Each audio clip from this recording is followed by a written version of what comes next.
Será que vão ganhar?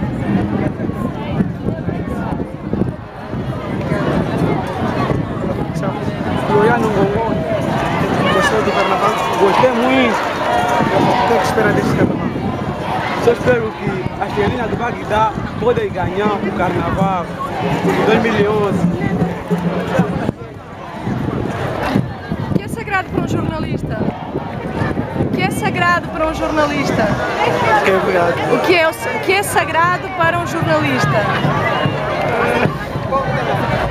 Rápido, sem pensar. Para mim, mais sagrado para o jornalista, né? É fazer a reportagem. É fazer reportagem? Obrigada. Casal, aqui não? Aí o casal, sim. O que é sagrado para o casal? O que é sagrado para o casal? O casal é sagrado porque pode ser um ideal. Eu e ele casaremos. Isso é sagrado? Ela é minha esposa. Nosso amor. O que é sagrado para o sobrinho? O que é sagrado para o O que é sobrinho? sagrado para um dia de ser. É para dar tudo para ele. É para dar tudo para eles? Obrigada. Felicidades, casal.